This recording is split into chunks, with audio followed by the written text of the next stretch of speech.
First of all, what is cervical cancer? तो cervix is a reproductive organ in female and यहाँ से cancer का नाम आता है सर्विकल कैंसर। जो एक सेक्सुअली ट्रांसमिटेड इन्फेक्शन जो वायरस है HPV ह्यूमन पैपिलोमा वायरस, जिससे हम लोग बात करेंगे आज डिटेल में, इसके वजह से होता है। और ये जब आपका इन्फेक्शन बहुत लंबे समय तक रह जाता है, मतलब परसिस्टेंट जिसको हम लोग बोलते हैं, और आपके बॉडी से क्लियर नहीं होता है, तो ये जाके आपके सेल में चेंज करता है। और कोई भी अनकंट्रोल जैसे सेल ग्रोथ होता है, जैसे हम लोग बायोलॉजिस्ट उसको एक्सप्लेन करते हैं, वो आपका एक कैंसर में रूप धारण कर लेता है। इसी को हम लोग बोलते हैं सर्विकल कैंसर, जो सर्विक्स का कैंसर है। Today our guest is Dr. Kausar Nayaz. He has more than 2 decades of experience in education and research, with specialization in development of cancer biomarkers. He worked with global leaders in molecular diagnostics and life science research, based multinational corporations and a multi-specialty tertiary care hospitals in India. During this period, he has published several research articles in peer-reviewed international journals. He is founder of the Abir Bioservices Foundation, a not-for-profit, non-governmental organization, and go with the vision statement. Is there any age group where you have a high risk factor? जैसे अगर आप prevention की बात करें तो vaccine आज के date में बहुत इम्पोर्टेंट रोल प्ले करता है। और कहा जाता है कि आप 14 या 15 एज ग्रुप तक अगर हैं तो आप वैक्सीन लेते हैं तो फ्यूचर में कैंसर होने से इसको बचा सकता है ये वैक्सीन आपको। पैप स्मेयर आज के डेट में सभी को पता है, जो साइटोलॉजी बेस्ड टेस्ट है, बहुत ही बेसिक टेस्ट है और सभी जगह अवेलेबल है। तो वो रिकमेंड किया जाता है कि आप 21 से स्टार्ट कर लें। और जैसे आप 30 इयर्स क्रॉस करते हैं तो बोला जाता है कि आप जिस वायरस की हमने बात करी थी अभी, HPV, DNA टेस्ट कराएं। Why should she go for a either screening और वैक्सीनेशन? मतलब मैं क्यों कराऊं, मैं तो बिल्कुल ठीक हूँ, है ना। राइट। ये एक बहुत बड़ा मतलब धारणा है, पर्टिकुलरली इस पर्टिकुलर कैंसर को लेके। अगर आप एसिम्प्टोमेटिक हो फिर भी आपको स्क्रीनिंग की ज़रूरत है। जैसे कि मैंने बताया कि पता ही नहीं चलता है कि आपको इन्फेक्शन है कि नहीं। जब तक आप स्क्रीन नहीं करोगे तब तक एक्चुअल में बहुत लेट हो चुका होगा, जब आपको सिम्टम नज़र आना हो शुरू होगा। India, women are not openly able to express their problem. Do you think there is misconceptions also involved with the cervical cancer? ज़्यादातर सोसाइटी में अभी भी मतलब फ्रीली एक्सप्रेस नहीं करते लोग, बात नहीं करते। और जब बात नहीं करेंगे तो इसके बारे में पता नहीं होगा, और पता नहीं होगा तो नोइंगली अननोइंगली या साइलेंटली आपको कहीं ना कहीं किल कर रहा होगा किसी न किसी पर्टिकुलर कम्युनिटी में, जहाँ पे कम्युनिटी हाई रिस्क कैटेगरी में फॉल करता है। How does a woman know the difference between just a normal of this stuff and something dangerous? Means this is the time I should go and talk to a doctor. अब symptoms में क्या आता है?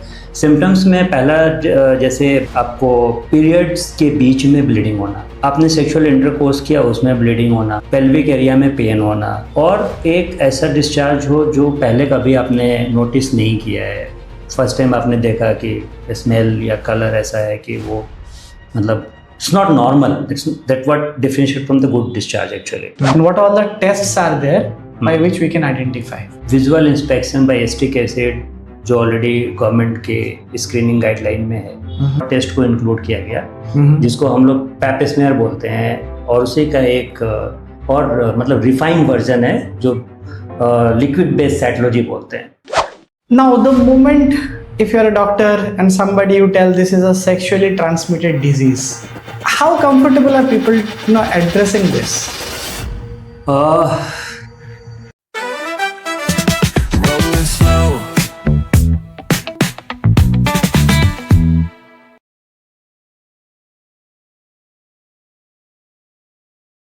Let's start simple from a very basic root cause problems.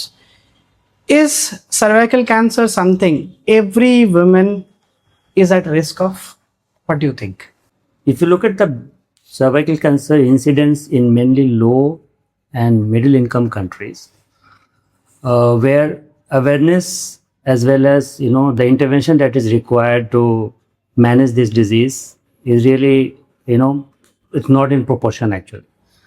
So yes, the cervical cancer is something that bothers all women and girls, and we need to take some action at least, on a regular basis. And there is a guideline for this, when to intervene, like in terms of screening, and when to go for the vaccination, what is the right dose at the right age, and what is the right test at the right time, so that you can, keep this disease away.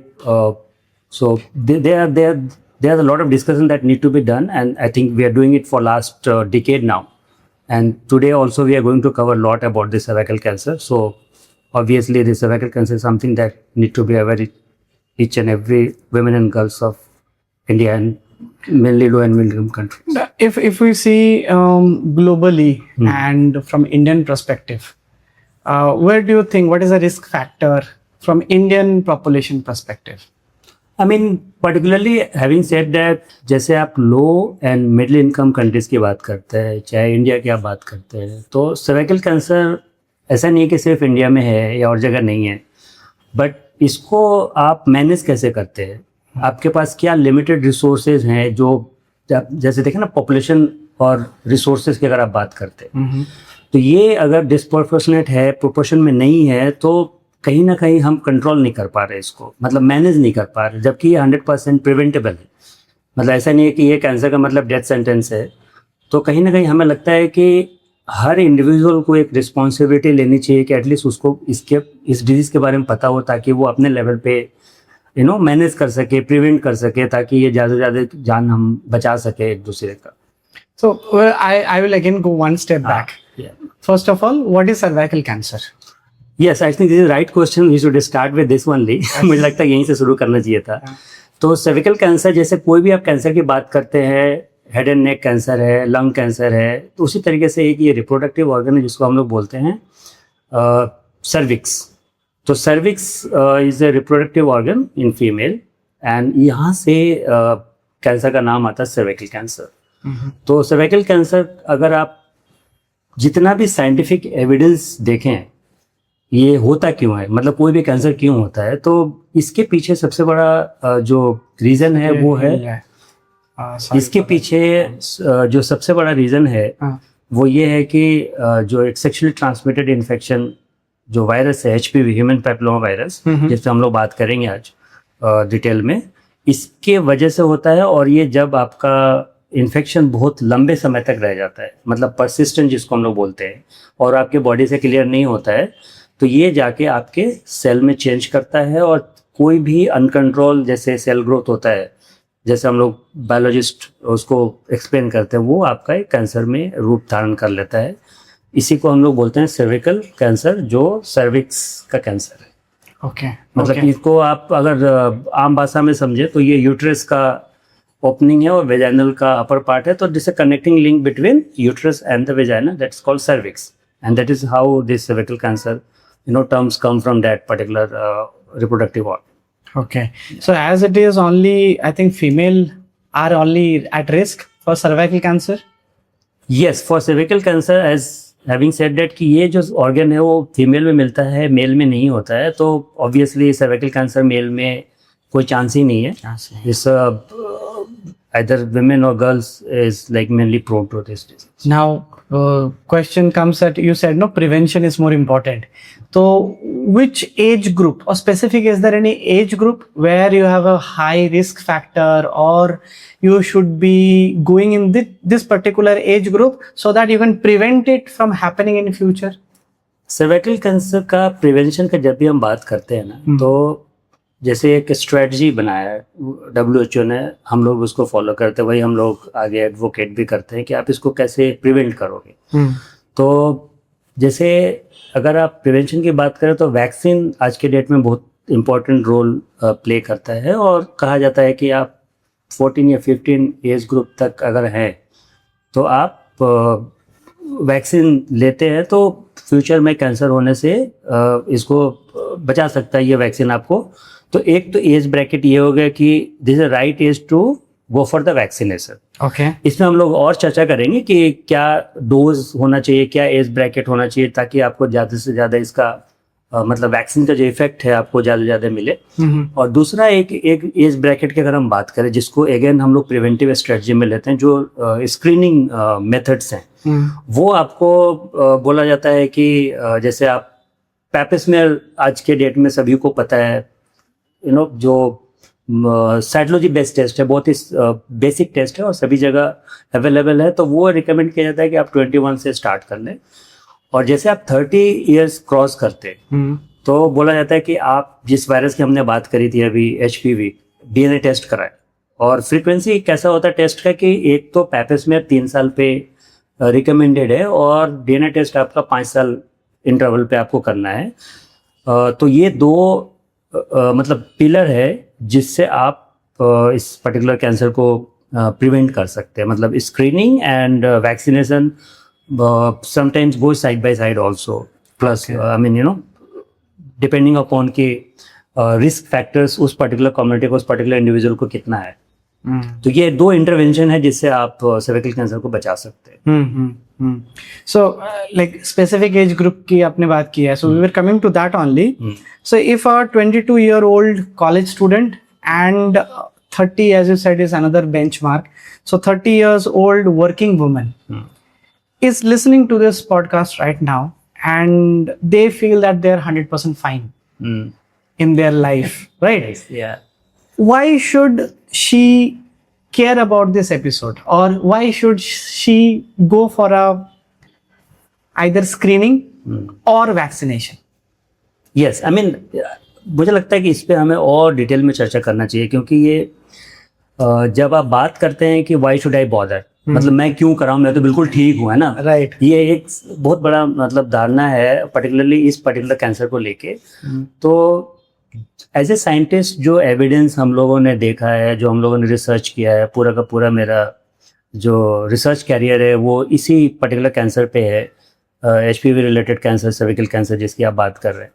तो हम लोगों ने ये देखा कि जब infection होता है वायरस से, और ये सेक्सुअली ट्रांसमिटेड इन्फेक्शन है, एक से दूसरे को हो सकता है नोइंगली अननोइंगली, मेल से फीमेल, फीमेल से मेल, जो इन्फेक्टेड है वो नॉन इन्फेक्टेड को देता है।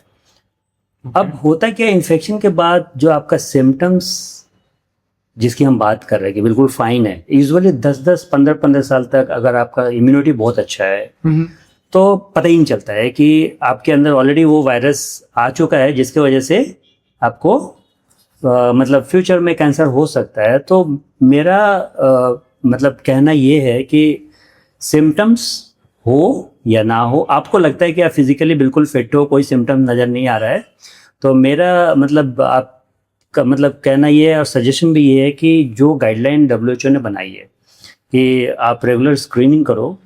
लेट से मैंने बोला कि स्पेशली 30 इयर्स आप क्रॉस कर जाते हो तो एटलीस्ट 35 एंड अगेन 45, मतलब 35 पे एक चेक पॉइंट है और 45 इयर्स पे दूसरा चेक पॉइंट है, जहाँ पे आपको DNA टेस्ट रिकमेंडेड है, हाई परफॉर्मेंस टेस्ट रिकमेंडेड है। मेनली वायरल DNA आपके अंदर है या नहीं, अगर है तो उसका इंटरवेंशन है, उसका ट्रीटमेंट है, जो हम लोग अच्छा करेंगे उस पर भी आपके यूट्यूब चैनल के माध्यम से, कि अगर आप एसिम्टोमेटिक हो फिर भी आपको स्क्रीनिंग की ज़रूरत है। जैसे कि मैंने बताया कि पता ही नहीं चलता है कि आपको इन्फेक्शन है कि नहीं, जब तक आप स्क्रीन नहीं करोगे तब तक एक्चुअल में बहुत लेट हो चुका होगा, जब आपको सिम्टम नज़र आना हो शुरू होगा। तो मुझे लगता है कि जो भी लिसनर्स है आज, जो भी हमें देख रहे हैं या सुन रहे हैं, तो उनको रेगुलर स्क्रीनिंग कराना चाहिए, और एटलीस्ट 2 बार लाइफ टाइम में स्ट्रांगली रिकमेंडेड है।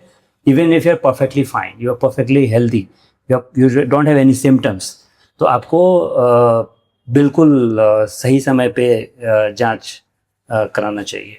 Good. That means you are saying कि screening is very important, first of all, and it should be a part of more or less like mandatory at 2 phases of the age, right? That's what is recommended. Yeah. And so if that is true, but before, like, I want to just understand, like, in India, how bad is the situation, or are we seeing more number of cases today rather than 10 years back? Is it like that? जैसे आप data की बात करते हैं किसी भी cancer का, किसी भी डिजीज़ का, तो डेटा जो जैसे मैं इस पर्टिकुलर सर्विकल कैंसर की अगर बात करूं तो इट्स क्वाइट अलार्मिंग।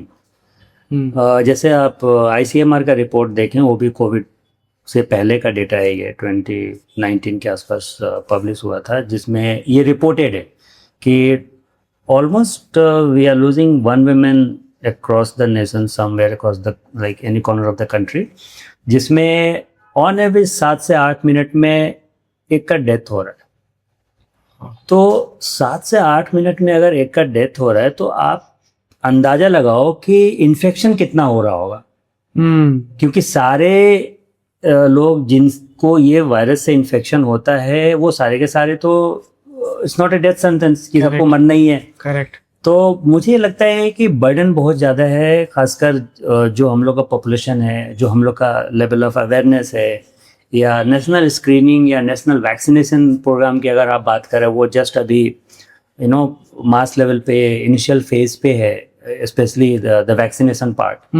तो मुझे लगता है कि not only in India, mainly जितने भी आप लो एंड मिडिल इनकम कंट्रीज की बात करें, जिसको हम लोग LMICs बोलते हैं, वहाँ पे इसका डिजीज बर्डन बहुत ज़्यादा है। तो और अच्छी बात क्या है कि एक तरफ डिजीज बर्डन बहुत ज़्यादा है और दूसरी तरफ ये कहा जाता है कि 100% प्रिवेंटेबल है, आप इसको बचा सकते हैं। तो गैप कहाँ पे है, मतलब क्यों इतना हम लोग कंट्रीब्यूट कर रहे हैं, राइट? तो ये समझने की ज़रूरत है कि क्या हम सेल्फ अवेयर हैं या नहीं है। अगर नहीं है तो मुझे लगता है कि आपके YouTube चैनल के माध्यम से एटलीस्ट लोगों तक बात पहुंचा सकते हैं कि आप ज़्यादा से ज़्यादा इस चीज़ के बारे में समझें, जानें, पूछें, पढ़ें, ताकि at least you can take informed decision rather than जैसे मिथ के बीच में ही रह जाए कि नहीं हम तो बिल्कुल ठीक है, हमें तो कुछ हो ही नहीं सकता है, हम तो मतलब एक हो ना इस रिस्क कैटेगरी में हम फॉल ही नहीं करते हैं। तो ये मिथ पे फोकस ना करके अगर हम लोग फैक्ट्स के तरफ शिफ्ट करें, जो कि आज के डेट में इंफॉर्मेशन इजीली अवेलेबल है और हम लोग आसानी से इंफॉर्मेशन ले सकते हैं, तो मुझे ये लगता है कि बर्डन इज़ क्वाइट गुड जो आपने सवाल पूछा, और इस पे मतलब एक्शन की ज़रूरत है आज से और अभी से। नहीं, but whenever we talk about female health, India में I think female health is always related to some or other taboos. There are a lot of societal things where people are, especially women, are not comfortable speaking about their health openly, and that contributes to this particular disease or another segment of disease. So in this environment where in India, women are not openly able to express their problem, do you think there is misconceptions also involved with the cervical cancer? नहीं, इसमें दो चीज़ है। जैसे एक तो आपने बोला कि इस पर्टिकुलर डिजीज़ को लेके ओवरऑल मतलब एक होता है ना कि मिसकॉन्सेप्शन है, एक सोशल टैबू भी है, जहाँ पे भी आप सेक्सुअली ट्रांसमिटेड इन्फेक्शन या सेक्सुअली ट्रांसमिटेड डिजीज़ की बात करें, जिसमें से एक सर्विकल कैंसर भी आता है, तो वहाँ पे कई बार लोग हेजिटेट करते हैं, खासकर वुमेन रिप्रोडक्टिव हेल्थ की अगर आप बात करें तो ओपन डिस्कशन मतलब बहुत हद तक, मैं इंडिया की बात नहीं कर रहा हूँ, ज़्यादातर सोसाइटी में अभी भी मतलब फ्रीली एक्सप्रेस नहीं करते लोग, बात नहीं करते, और जब बात नहीं करेंगे तो इसके बारे में पता नहीं होगा, और पता नहीं होगा तो नोइंगली अननोइंगली या साइलेंटली आपको कहीं ना कहीं किल कर रहा होगा किसी न किसी पर्टिकुलर कम्युनिटी में, जहाँ पे एक कम्युनिटी हाई रिस्क कैटेगरी में फॉल करता है। तो एक तो ये धारणा जो हमें बदलनी पड़ेगी, मतलब मुझे लगता है कि ज़्यादा से ज़्यादा कोई भी हेल्थ इश्यूज़ है जो कॉमन है और उसको बचाया जा सकता है, प्रिवेंटेबल ऑल्सो, तो एक तो मतलब डायलॉग इनिशिएट करने की ज़रूरत है। ज़्यादा से ज़्यादा आप अलग अलग माध्यम से, चाहे वो CME हो गया, वर्कशॉप हो गया, कॉन्फ्रेंस हो गया, 1-to-1 वेबिनार हो गया, तो इसमें आपको इस पर डिस्कस करने का, इस पर बात करने का मुझे लगता है कि ज़्यादा से ज़्यादा ज़रूरत है, ताकि एटलीस्ट इन्फॉर्मेशन जो है वो एक फ्लोट होना शुरू हो, और ताकि लोग इन्फॉर्म्ड डिसीजन लें रादर देन एक धारणा जैसी बनी हुई है कि चली आ रही तो चली आ रही है, ये वो हम उसको ब्रेक कर पाएँ। तो मुझे लगता है कि ये बहुत ज़्यादा इंपॉर्टेंट है कि let's talk about it, that is very important, let's break the taboo actually. तो ये मुझे लगता है कि बहुत अच्छा आपका ये मुझे इनिशिएटिव लगा, जिसमें आप आज हम लोग इस विषय पर चर्चा कर रहे हैं और मुझे लगता है इस बहुत ज़्यादा होना चाहिए पूरे कंट्री में, ताकि ज़्यादा इन्फॉर्मेशन लोगों तक पहुँचे. No, I agree on that because no, in a country like India, where this should be talked more, and women health is very important.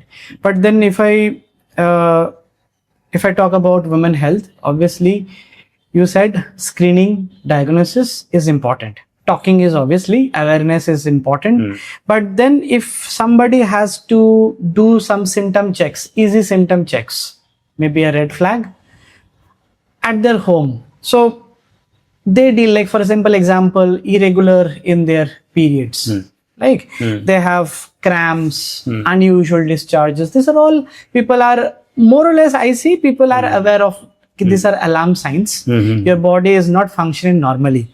So how does a woman know the difference between just a normal of this stuff and something dangerous? Means this is the time I should go and talk to a doctor. Yeah, I mean, there is two type of discharge mainly. One is good discharge and one is bad discharge. I'm talking about the symptoms in terms of the discharge, you know. तो अगर आप एक guideline जैसे already centre for disease control ने दिया है और उसमें उन्होंने बहुत अच्छे से एक चार्ट बना के दिया, वो मैं मतलब आसानी से आपको यूट्यूब चैनल के माध्यम से बताना चाह रहा हूँ, जितने भी हमारे व्यूअर्स हैं और लिसनर्स हैं. एक तो जितने भी आप गायनेकोलॉजिकल कैंसर ले लें, ओवेरियन कैंसर है, यूट्राइन है, वल्वल है, वेजाइनल है, सर्वाइकल है, राइट.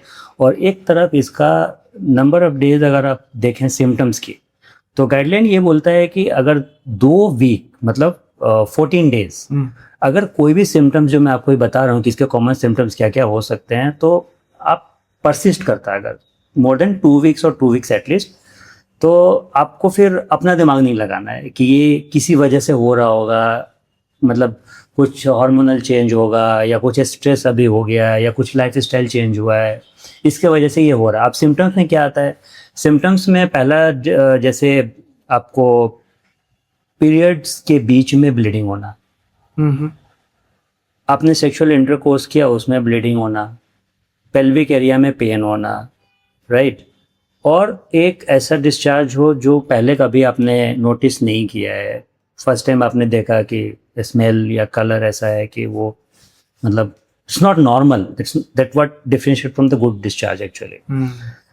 तो अब यहाँ पे जब भी किसी भी टाइप का आपको सिम्टम्स मिलता है तो वो ज़रूरी नहीं है कि वो सर्वाइकल कैंसर हो, नंबर 1. तभी मैंने बोला कि एक तो 4-5 कैंसर का नाम लिया और दूसरा बोला कि इनमें से कोई भी कैंसर नहीं हो सकता है. तो अब कैसे रूल आउट करें कि ये जो डिस्चार्ज आप या जो भी सिम्टम्स आपको पेन के टर्म्स में या देखने के नज़रिए से आप जो देख रहे हो डिस्चार्ज, वो एक्चुअली किससे रिलेटेड है. तो वहाँ पे हम लोग रिकमेंड करते हैं कि go to the nearest gynaecologist, health care centres, primary health care centres at least, and do some basic checkups कि ये हुआ है और 2 वीक से परसिस्ट कर, ये नहीं कि आज हुआ कल पहुंच गए क्लिनिक में. हम लोग इतना ज़्यादा भी रश नहीं करने के लिए बोलते हैं, क्योंकि कई बार कुछ और फैक्टर्स की वजह से हुआ होगा, जिसके हमने लाइफ स्टाइल की बात करी, स्ट्रेस की बात करी, हार्मोनल फ्लक्चुएशंस की बात करी, तो 2 वीक के बाद वो नॉर्मली सेटल हो जाता है. तो 2 वीक या 2 वीक के बाद परसिस्ट कर रहा है या सेटल नहीं हो रहा है, फिर भी आपको सिम्टम्स बार बार दिख रहा है, तो मुझे लगता है कि एक चेकअप हमें करना चाहिए, उस पर दूसरा थॉट नहीं डालना चाहिए कि वेट कर लेते हैं अगले महीने में ठीक हो जाएगा या 2 महीने और देख लेते हैं, अभी तो हम लोग सब काम कर ही पा रहे हैं, ऑफिस जा ही रहे हैं, घर गृहस्थी चल ही रहा है. तो वो एक जो धारणा है मुझे लगता है कि वो बदलना चाहिए. और सबसे बड़ी बात क्या है कि अगर आपने सही समय पे जांच कराया और सही समय में जो उसका एक्सपर्ट है उसको समझते हुए अगर उसने इंटरवेंशन किया इन टर्म्स ऑफ ट्रीटमेंट, तो आपका मतलब जो एक नॉर्मल सी है लाइफ का, अगेन आप मतलब विदाउट डैमेजिंग मच प्रोग्रेस नहीं करता या प्रोग्रेशन की तरफ नहीं जाता, हम रिग्रेशन की तरफ यू टर्न ले लेते हैं और एक नॉर्मल की तरफ आ जाते हैं. तो हम लोग का मतलब यही रिक्वेस्ट रहता है कि आप तुरंत इंटरवेन करें अगर वो 2 वीक से ज़्यादा सिम्टम्स जो भी मैंने आपको बताया अगर वो आपको देखने को मिलता है तो. Right. I think one thing I have understood is our body is a very sophisticated machine, and this machine usually works well.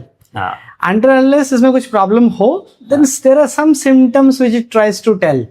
It is you that if you give that importance and understand those symptoms, you diagnose it early, and you are in a better position to stop that thing from making Yes. going to a much worse situation. बिल्कुल But as all we know, we human beings, we try to get alarmed whenever things become very bad. And that is where you have lost the good time where the battle could have been won easily. Right. But now you have already moved into a serious acute condition where things are a little bit difficult to control.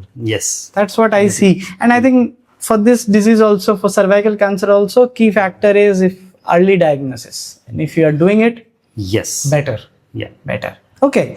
So we also, why we are talking about this, or why the reason we are talking about it, because cervical cancer is often considered as a silent killer, right? So when I have a disease and it is killing me inside, but my manifestation or symptoms will only come जब बहुत देर हो गया हो. So understanding that at an early stage is very important. And one thing you said very rightly, awareness से ही होगा ये. So again, coming to, does it really show zero symptoms in early state, या फिर कुछ symptoms होते हैं जो we all ignore very easily? मतलब अगर इस पर्टिकुलर कैंसर की बात करें, और मेनली ज़्यादातर केसेस में वायरल इन्फेक्शन की वजह से होता है, जिसको हम लोग एचपीवी बोलते हैं, और हाई रिस्क एचपीवी से आपका रिस्क बढ़ जाता है. ठीक है, तो साइलेंट किलर अगर आप बोलते हैं तो गलत नहीं होगा. रीज़न ये है कि शुरुआत के फेज़ में जैसे आपने बहुत सारे डिजीज़ को देखा होगा, मतलब हाल फिलहाल में जैसे कोविड गया, एकदम से आपको सिम्टम्स मिलता है आफ्टर इन्फेक्शन. फिर आप बिल्कुल अलर्ट हो जाते हो कि नहीं, मुझे कुछ तो हुआ है, कुछ तो इन्फेक्ट किया है मुझे. या आप दूसरे वायरस की अगर आप बात करते हैं तो कभी फीवर आ जाएगा आपको, कभी रैशेस बॉडी पे दिखने लगेंगे विजिबल शेप में. आप मतलब नोटिस कर सकते हो कि कुछ तो हुआ है, मतलब कुछ इन्फेक्शन हुआ है. इस केस में क्या होता है, यूजुअली लंबे समय तक ये सिम्टोमेटिक रहता है. मतलब आपको कई बार फीवर नहीं आता है, कुछ रैश वैश नहीं होता है, या किसी भी टाइम्स का ऐसा नहीं लगता है कि हाँ ये इन्फेक्शन हुआ है और मुझे उसका मतलब इफेक्ट बॉडी पे दिख रहा है इमिडिएटली विद इन लेट से मंथ्स और ईयर. बट यस, धीरे धीरे ग्रेजुअली क्या करता है, जब ये वायरस अपना पकड़ बना लेता है और आपके बॉडी से निकलने का नाम नहीं लेता है, फिर आपका जो सेल है उसके ऊपर अटैक करना शुरू करता है, डैमेज करना शुरू करता है. उसके बाद आपके जब सिम्टम्स देखते हैं तो ऑलरेडी वो फेज़ 1 में आ चुका होता है. जैसे अलग अलग इसके फेज़ हैं, मतलब अर्ली फेज़, लेट फेज़, तो हर डिजीज़ का एक पैटर्न है प्रोग्रेस करने का, तो इसका भी एक मतलब 10 से 15 साल लगता है. मतलब हेल्दी इंडिविजुअल में अगर इम्यूनो कम्प्रोमाइज्ड है, ऑलरेडी इन्फेक्टेड है, तो उसका थोड़ा सा विंडो पीरियड कम हो जाता है. बट उसमें भी इनिशियल फेज़ में बिल्कुल कई बार नहीं समझ में आता है कि इसको कभी इन्फेक्शन हुआ होगा. तो दोनों सिनेरियो में आपको एक ही मतलब तरीका है जिससे आप पता चल सकता है, जैसे जिसको हमने स्क्रीनिंग के टर्म पे डिफाइन किया था कि आप अर्ली स्क्रीनिंग करें, जो भी गाइडलाइन फॉलो करें, ताकि एटलीस्ट आपको बिना सिम्टम्स के भी अगर इन्फेक्शन है जो आपको पता नहीं चल रहा, but with the help of technology, with the help of test, आपको हम बता सकें कि हाँ ये something that need to be taken care of. आपको उसका इंटरवेंशन करना चाहिए. I would request you to just explain on the tests what all are there, because you are talking of symptoms, right. and what all the tests are there by which we can identify. जैसे test में major 2-3 category में test हमारे पास available है. एक तो visual inspection by acetic acid, जो already government के स्क्रीनिंग गाइडलाइन में है. तो एस्टिक एसिड आपको बहुत ही इजीली अवेलेबल है, बहुत सस्ता टेस्ट है.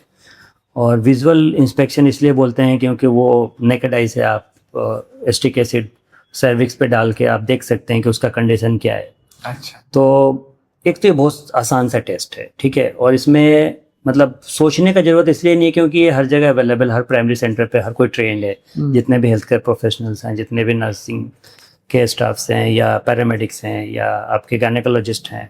अब सवाल ये है कि ये टेस्ट के साथ दो चीज़ है, एक तो अवेलेबल बहुत इजीली है, मतलब होता ना कि एक्सेसिबल है और अफोर्डेबल भी है, और ये बहुत अच्छा है, स्पेसिफिक टेस्ट है, मतलब है तो है। अगर ये पॉजिटिव डिटेक्ट कर रहा तो मतलब आपको कुछ ना कुछ उस पर इंटरवेंशन करना चाहिए।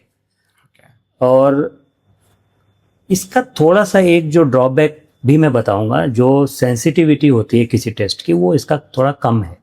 तो कई बार क्या होता है कि मतलब अगर आप कोई और टेस्ट अप्लाई करो, जो मैं अभी बात करूंगा आपको, और इस टेस्ट पे आप रुक गए अगर आप, तो कुछ पॉजिटिव केस भी आप मिस कर जाते हैं जो इस टेस्ट से नहीं पता चल पाता है। अच्छा। तो सेंसिटिविटी इशू को ओवरकम करने के लिए इस कैटेगरी में एक और टेस्ट को इंक्लूड किया गया, जिसको हम लोग पैप स्मेयर बोलते हैं, और उसी का एक और मतलब रिफाइंड वर्जन है जो लिक्विड बेस्ड साइटोलॉजी बोलते हैं।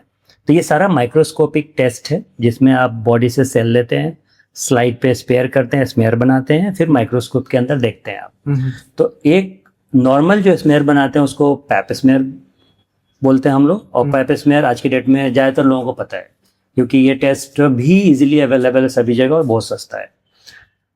इसी का एक बेटर वर्जन है जिसमें थोड़ी सी और हमने सेंसिटिविटी को बढ़ाया है, जहाँ पे सेल्स को डायरेक्ट हम स्लाइड पे स्प्रेड नहीं करते हैं माइक्रोस्कोपी करने से पहले। मैं थोड़ा सा डिटेल में जा रहा हूँ कि अगर किसी को कराना हो कभी तो उसको थोड़ा सा बैकग्राउंड पता हो, नहीं श्योर, और उसको समझ में आए कि हो क्या रहा है मेरे बॉडी के साथ, ये टेस्ट कहाँ जा रहा है, कैसे हो रहा है, मुझे पता होना चाहिए। कुछ लोग क्यूरियस होते हैं। सही बात। तो इसमें क्या करते हैं, सेल्स बॉडी से लेते हैं और उसको वायल में डाल देते हैं, और वायल में क्या होता है, बफर होता है। बफर में क्या होता है, 100% सेल ट्रांसफर हो जाता है। जब आपने डायरेक्ट बॉडी से ब्रश से लिया और स्पेयर बना दिया तो सेल्स कई बार ट्रांसफर 100% नहीं होता है, तो वहाँ पे भी रिपोर्टिंग होता है, बहुत अच्छा होता है, बट बहुत ज़्यादा ऑप्टिमल नहीं है।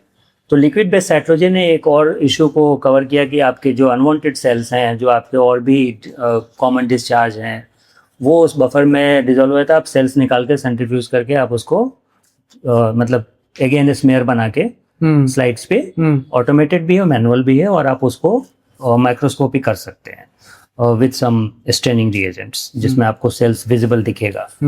तो ये तो हो गई आपकी माइक्रोस्कोपी बेस्ड जो बहुत ही कॉमन है और हर जगह अवेलेबल अक्रॉस द कंट्री। अब एक और दूसरी जो मैं कैटेगरी की बात कर रहा था, जहाँ पे हम डीएनए की बात करते हैं और कुछ आरएनए की बात करते हैं, कुछ प्रोटीन की बात करते हैं। जैसे हमारे जितने भी बॉडी के फंक्शंस हैं, ये 2-3 बायोमेटेरियल पे डिपेंड करता है, जैसे डीएनए, आरएनए, प्रोटीन।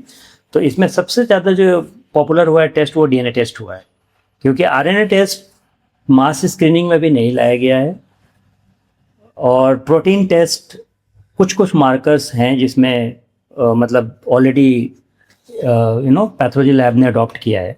बट अगर इन जनरल मास लेवल पे स्क्रीनिंग की बात करें, जो स्ट्रेटजी में भी अपनाया गया हाई परफॉर्मेंस टेस्ट जिसकी हम बात करते हैं, जिसमें आपका वायरल डीएनए हम निकालते हैं, अगर इन्फेक्टेड है तो वो पॉजिटिव आएगा, और उसका एक टेक्नोलॉजी है। कोविड के टाइम पे हमने सब ने टेक्नोलॉजी देखा है, पीसीआर, रियल टाइम पीसीआर, आज के डेट में बताने की ज़रूरत नहीं है ना, एटलीस्ट आफ्टर कोविड। तो ये डीएनए टेस्ट आपका उस मशीन पे टेस्ट होता है, और आपको ये इन्फॉर्मेशन मिल जाता है कि जिस वायरस की वजह से आपको आगे चल के मतलब प्रॉब्लम हो सकता है, वो बॉडी में है कि नहीं। क्योंकि सर्विकल कैंसर और एचपीवी इन्फेक्शन डायरेक्टली कोरिलेटेड है।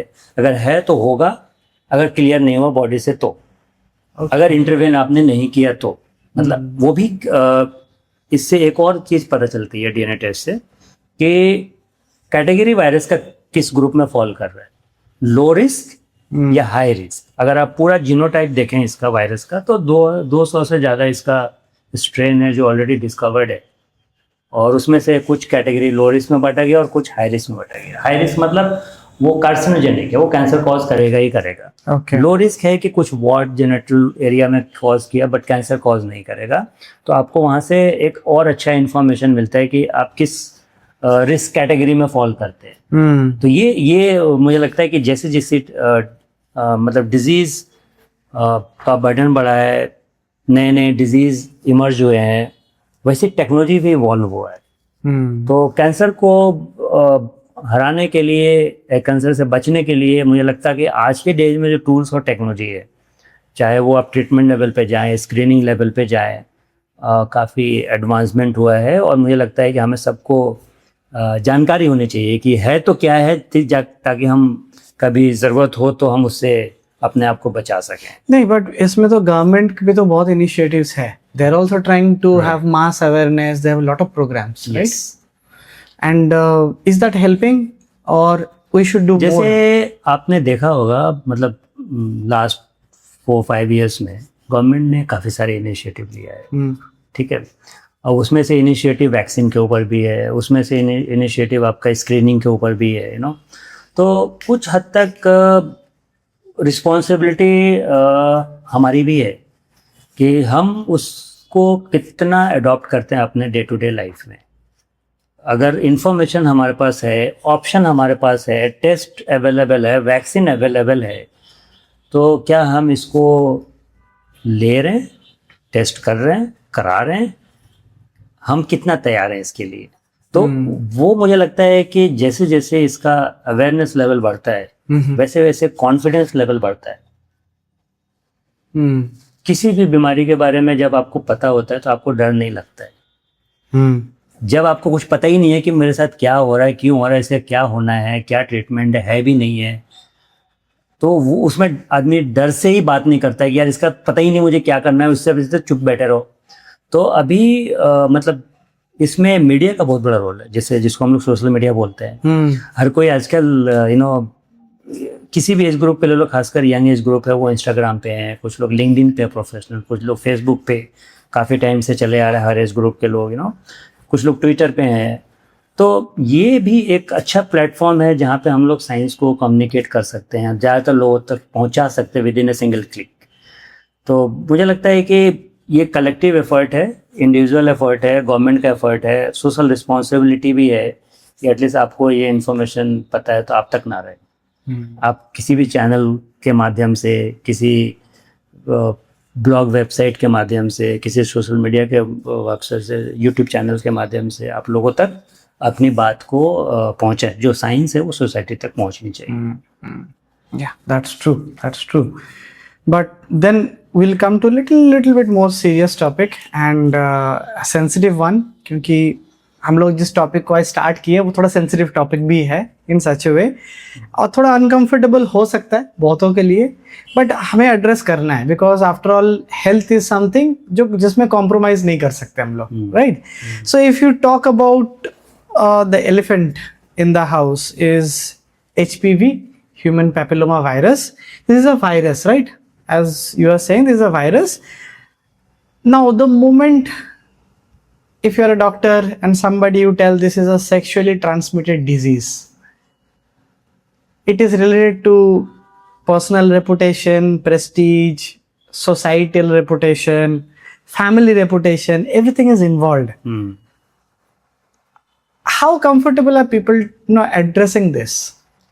मैं अपने में पर्सनल एक्सपीरियंस अगर आपको बताऊं तो जब हमने थेसिस सबमिट किया, PhD थेसिस की मैं बात कर रहा हूँ, जो पूरा इसी कैंसर पे था, और बीइंग ए मेल, सैंपल आपको पता है कि क्लिनिक से मिलता है, OPD से मिलता है, तो somehow it was very difficult for us कि आप वहाँ पे जाएं और अपनी थेसिस को कंप्लीट करने के लिए उनको पहले बताया कि हमें सैंपल क्या क्या चाहिए और किस कैटेगरी में चाहिए और क्या क्या सिम्टम्स होने चाहिए, ताकि ये सैंपल हम लेके उसको स्टडी में इंक्लूड करें।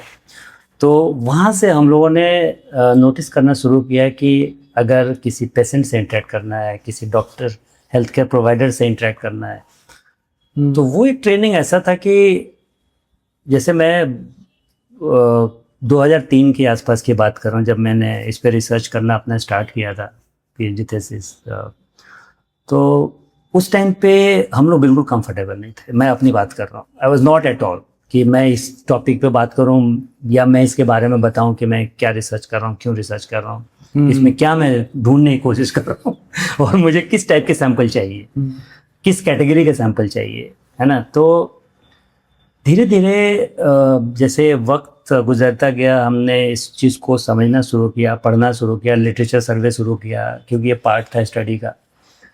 तो कहीं ना कहीं लगा कि अगर हम इसको साइंटिफिक वे में अगर हम बात करना शुरू करें रादर देन लेमैन की तरह से, जैसे होता ना कि एकदम से आइस ब्रेक तो नहीं कर सकते, बट हाँ अगर तरीके से बात करें तो लोगों ने उसको समझना शुरू किया। तो अब सवाल ये है कि आप जो ऑलरेडी एक टैबू है, जैसे सेक्सुअली ट्रांसमिटेड इन्फेक्शन में आता है या डिजीज में आता है, तो ओपन तो आप हर जगह तो बात नहीं कर सकते, ठीक है। तो मैं आपको अपना जर्नी इसलिए बता रहा हूँ क्योंकि आप कोरिलेट कर पाएँ, लोग इससे अगर मतलब मोटिवेट हो या इंस्पायर्ड हो, तो मुझ जैसे कुछ और लोग भी इसमें कंट्रीब्यूट कर सकते हैं, एज ए साइंटिस्ट और एज ए साइंटिफिक कम्युनिटी। तो हमने एक ब्लॉग वेबसाइट से स्टार्ट किया था 2011 में, कि जहाँ पे मैं नहीं बोल पा रहा हूँ, जहाँ पे अपनी बात नहीं पहुँचा पा रहा हूँ, तो मैं लिख करके समझा सकूँ, अच्छा, with the help of website. हाँ, तो वहाँ पे बायो सर्विसेज करके हमने एक ब्लॉग वेबसाइट स्टार्ट किया। 2011 की बात कर रहा हूँ, उस टाइम पे मैंने पीएचडी पोस्ट डॉक जो भी एक फॉर्मल ट्रेनिंग होती है वो मैंने कंप्लीट कर लिया था। एक अच्छी खासी नौकरी भी लग गई थी मल्टीनेशनल कंपनी में, तो I was financially also secured at that time. तो मुझे लगा कि जो मैंने सीखा है, जो मैं अपनी बात नहीं कह पाया आज तक, जो आप कहना चाह रहे हैं वैसे कैसे इस पे बात करें, तो ब्लॉग वेबसाइट से शुरू किया। तो उस पे काफ़ी लोगों ने हमें सपोर्ट किया, काफ़ी सारे लाइक माइंडेड लोगों ने लिखना शुरू किया हमारे साथ। This was in which year? 2011 की बात कर रहा हूँ। तो वहाँ से लेके जैसे आपने देखा होगा कि WHO ने बोला कि एक स्ट्रेटजी बनाते हैं, जिस पे हम लोग थोड़ा सा और इस पे चर्चा करेंगे आगे, कि कैसे इसको एलिमिनेट करें। वो भी इसी लाइफ टाइम में 20th सेंचुरी का ये डिजीज होना चाहिए, उसके बाद ये नहीं होना चाहिए, लेट्स एलिमिनेट इट। तो उसमें जैसे इन्होंने एक स्ट्रेटजी बनाई कि आप 90% को वैक्सीनेट करो, 70% पॉपुलेशन को स्क्रीन करो, फिर 90% को ट्रीट करो। मतलब ये तो बात करने वाली बात हो गई ना, कि जब तक आप बात नहीं करोगे तब तक ये इम्प्लीमेंट नहीं होगा, एग्जीक्यूट नहीं होगा। तो पहले तो आप इन्फॉर्म करो कि इसका इंपॉर्टेंस क्या है। तो जब ये स्ट्रेटजी बनी तब हमने रियलाइज़ किया कि अगर इसको इंडिया लेवल पे भी अगर हमें काम करना है, जो कि अच्छा खासा नंबर ये कंट्रीब्यूट कर रहा है, 1/3 ग्लोबल पॉपुलेशन में ये कंट्रीब्यूट कर रहा है, तो हमने इसको एक फाउंडेशन का शेप दिया। तो 2019 में ये गाइडलाइन आया, 2020 में कोविड आया, तो 2021 में हमने इसको फाउंडेशन के शेप दिया। तो फाउंडेशन का शेप देने से क्या होता है कि जब एक आप ऑर्गेनाइजेशन बनाते हो नॉट फॉर प्रॉफिट, तो वो बायो सर्विसेज से आबिर बायो सर्विसेज फाउंडेशन वहाँ पे पिक्चर में आता है। तो है बेसिकली इंफॉर्मेशन वेबसाइट ही, जिसमें हमने काफ़ी सारे ऑर्गेनाइजेशन को साथ में जोड़ा, काफ़ी सारे रिसर्च प्रोजेक्ट्स इनिशिएट किए, काफ़ी सारे ट्रेनिंग प्रोग्राम्स इनिशिएट किया। मैं आपको ये क्यों बता रहा हूँ, क्योंकि ये सारे हमारे वो स्ट्रैटेजी है जहाँ पे हम अपने जैसे लोगों को तैयार करें, ताकि ज़्यादा से ज़्यादा लोग इस पर काम करें, रिसर्च करें, फिर उसको आगे सोसाइटी तक, चाहे वो प्रोडक्ट का शेप हो या सर्विस का शेप हो या नॉलेज, आप ट्रांसफ़र करें। तो 2021 से लेके अभी हम लोग 26 के एरा में हैं, तो काफ़ी सारे इंडिविजुअल ने, काफ़ी सारे वॉलंटियर्स, काफ़ी सारे ऑर्गेनाइजेशन जिसमें गवर्नमेंट प्राइवेट है, काफ़ी सारे नॉट फॉर प्रॉफिट जो NGO हमारे जैसे हैं, और काफ़ी सारे टेक्नोलॉजी पार्टनर जो इस एरिया में काम कर रहे हैं।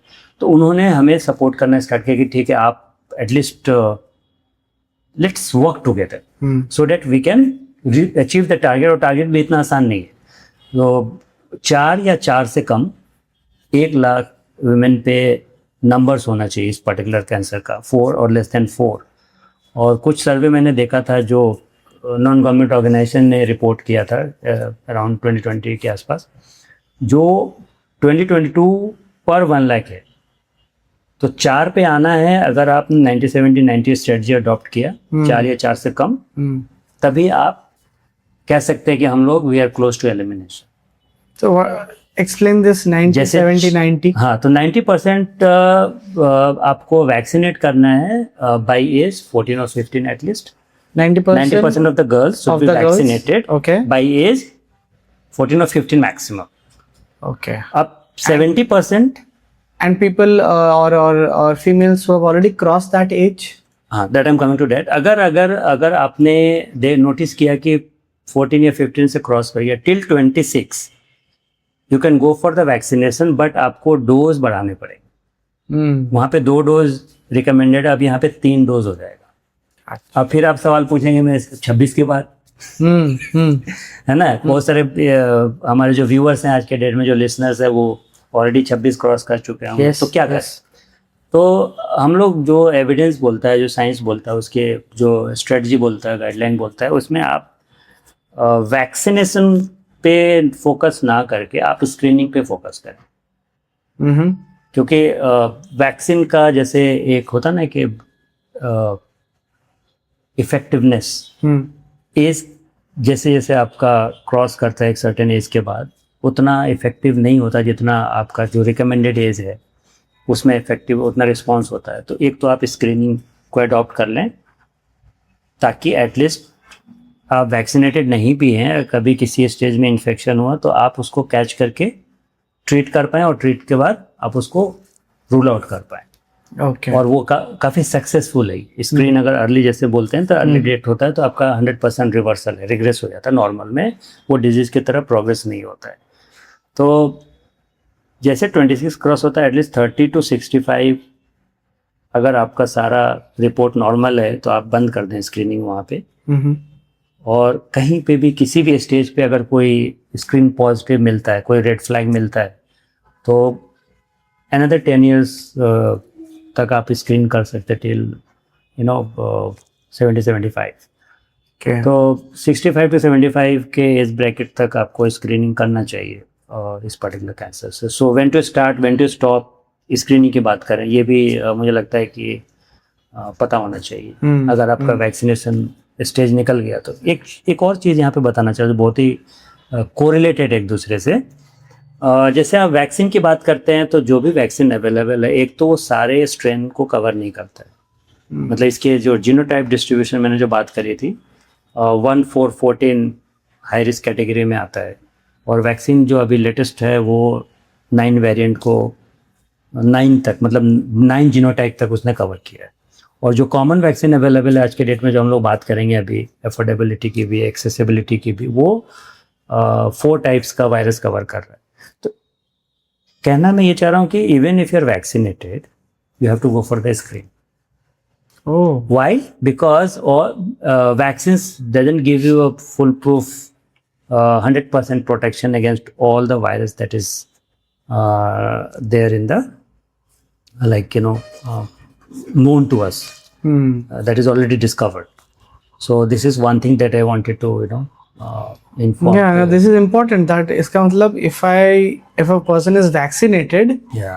that doesn't mean that that person is 100% safe, No. or that person doesn't need screening. Yes. So screening is either we have to. I think routinely Either you have vaccinated or not, you have to go for the screening. Even if you are vaccinated, you go for the screening. The screening is ultimately giving you a good, assurance that you are perfectly fine, because nothing is there. I mean, yeah. अगर आप trials करके देखते हैं, जैसे 2-3 screening method को आपने strategy में ले लिया, जो मैंने आपको स्क्रीनिंग मेथड्स में एक और जो कॉल्पोस्कोपी गाइडेड जो एग्जामिनेशन होता है, वो मैंने आपको इसलिए नहीं बताया था कि वो अभी उसका इंटरवेंशन रूटीन में जैसे वेस्ट ने नहीं किया है, स्क्रीनिंग में उसको अडॉप्ट रूटीन में नहीं किया। मतलब कि ये कुछ जो बेसिक टेस्ट है, साइटोलॉजी डीएनए टेस्ट कराने के बाद ज़रूरत पड़ता है तो उसका कॉल्पोस्कोपी गाइडेड, मतलब जो एग्जामिनेशन है वो एक्सपर्ट करता है, सब्जेक्ट एक्सपर्ट, राइट। तो वो मतलब मास स्क्रीनिंग की जब हम बात करते हैं ना, जैसे मैं जनरल बात कर रहा था, तो उसमें जो मैंने टेस्ट के बारे में बताया था वही recommended. Okay. But does it also matter कि you have multiple partners, or that also can aggravate the situation? हाँ, मतलब कोई भी डिजीज आप ले लें, चाहे वो बैक्टीरियल हो, फंगल हो, मतलब STI के ब्रैकेट में जो आता है, तो multiple sexual partners obviously risk को बढ़ाता है। अब रिस्क को बढ़ाता है तो उसका एक तरीका भी बताया गया है कि how you are going to protect it even if you have multiple sexual partner. तो उसमें एक इंटरवेंशन लोगों ने एडवोकेसी किया है कि आप सेफ सेक्सुअल प्रैक्टिस को अडॉप्ट करें, like use condom for example. But इस पर्टिकुलर डिजीज में, इस पर्टिकुलर वायरस की बात करें, वहाँ पे बैक्टीरिया और फंगस कई हद तक it will give you a very good control, but virus की अगर आप बात करें तो कोई भी जेनिटल एरिया आपका टच करता है आपके सेक्सुअल पार्टनर से, क्योंकि आप जैसे कॉन्डम का एनाटॉमी मतलब वो देखें आपका, चाहे मेल का हो चाहे फीमेल का हो, तो पूरा जेनिटल एरिया कवर नहीं करता। तो कहीं ना कहीं आपका जेनिटल एरिया एक दूसरे के कांटेक्ट में आता है, स्किन टू स्किन कांटेक्ट होता है, वहाँ पे आपका ये ट्रांसफर हो सकता है, ट्रांसमिशन रेट पॉसिबिलिटी बढ़ जाता है। तो multiple sexual partner always yes, ये रिस्क फैक्टर को बढ़ाता है, और ये वन ऑफ द रीज़न है कि ये बहुत तेज़ी से फैलता है इससे। या okay, modes of transmission apart from sexually transmitted diseases. हाँ, ये क्वेश्चन हम लोगों ने काफ़ी बार नोटिस किया है, कई लोगों ने ओपनली पूछा है। मैं इसको इसी तरीके से समझाता हूँ कि ज़रूरी नहीं है कि आपने सेक्सुअल एक्सपोजर किया हो या मल्टीपल सेक्सुअल पार्टनर हो, फिर भी किसी को पॉजिटिव रिपोर्ट मिलता है, देखने को मिलता है। तो जैसे कई बार देखा गया कि जो फ्रिक्वेंट ट्रैवलर है वो यूजुअली क्या करता है कि कॉमन सरफेस जैसे वॉशरूम्स, बाथरूम जैसे होता है ना, खासकर फीमेल के केस में the way they use the toilets, the body parts are like really exposed, the skin part of genitalia or sometimes exposed. So if that surface is infected, there is a chance that from that surface you'll get the infection. That is one thing. और कुछ बहुत percentage कम है, फिर मैं आपको बताना चाह रहा हूँ, जहाँ पे वर्टिकल ट्रांसमिशन होता है, मतलब मदर टू चाइल्ड, वो बाद में एक्सप्रेस करता है। अगर प्रेगनेंसी के टाइम पे ऑलरेडी मदर इन्फेक्टेड है तो there is a chance, but percentage बहुत कम है। प्रोबेबली ये वायरस मतलब ट्रांसमिट जितना होना चाहिए, जैसे बाकी वायरस के केस में आपने देखा होगा हेपेटाइटिस HIV है, वो 100% ट्रांसमिट करता ही करता है, आगे जनरेशन में जाता ही जाता है अगर वो मदर इन्फेक्टेड है तो। इस केस में समहाउ कुछ ही परसेंटेज आगे कैरी ऑन करता है बच्चों में, बट ज़्यादातर ये नहीं करता है। तो एक वो भी चांसेस है जहाँ पे आपने कोई भी सेक्सुअल इंटरवेंशन आपका नहीं हुआ, but you pass it from the mother to child, जिसको हम लोग वर्टिकल हमारा जो ट्रांसमिशन अभी तक जो बात हुआ था हॉरिजॉन्टल हुआ। हाँ. मतलब एक दूसरे को हमने दिया। ये वर्टिकल ट्रांसमिशन है, मतलब मदर टू एक दूसरे जनरेशन में गया। एक और चीज मैं आपको ऐड करना चाह रहा हूँ यहाँ पे, जो लोगों को पता होना चाहिए। मतलब पॉजिटिव का मतलब ये नहीं कि आप उसको सिर्फ एक ही एंगल से देखो, बाकी एंगल का भी आपको, मुझे लगता है कि लेंस ओपन करना चाहिए कि और क्या क्या पॉसिबिलिटी हो सकती है। तो एक इसमें जेनेटिक फैक्टर भी बहुत इम्पोर्टेंट रोल प्ले करता है। यूजुअली वायरस क्या करता है, हमारा जो ट्यूमर सप्रेसर जीन है उसको डैमेज करता है। तो वायरस में ऑन्कोजीन होता है, जिसको हम लोग टेक्निकली E6 E7 बोलते हैं, जो वायरस के अंदर पाया जाता है। और जैसे हमारे अंदर जो होता नहीं, जैसे कंट्री को बचाने के लिए बॉर्डर पे आर्मी होते हैं, आर्मी को देखते ही वो गोली स्टार्ट कर देते चलाना, तो वैसे ही हमारा ट्यूमर सप्रेसर जीन है। ट्यूमर सप्रेसर जीन तो क्या करता है, ट्यूमर होने से बचाता है, मतलब फाइट करता है। फाइट किससे करेगा, कोई भी फैक्टर जब उसको प्रोग्रेस करने में हेल्प कर रहा है उसको वो न्यूट्रलाइज करेगा। तो ये क्या करता है, ऑन्कोजीन जो वायरस का है वो आपको सीधा उसी पर अटैक करता है। जो आपका ट्यूमर से प्रेजेंट उसको पहले डैमेज करेगा। राइट। तो डैमेज किया तो आपका डिफेंस मैकेनिज्म, ट्यूमर जो नहीं बनाने की थी, सप्रेस करने की थी, वो लॉस हो गया, फंक्शन लॉस हुआ, तो आपका ऑन्कोजीन ने काम कर दिया।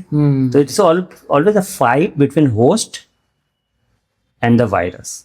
होस्ट मीन्स अस, जहाँ पे हमारी इम्यूनिटी बहुत अच्छी है वहाँ पे हम उसको हरा देते हैं। वो अटैक नहीं करता भी है तो डैमेज नहीं कर पाता है।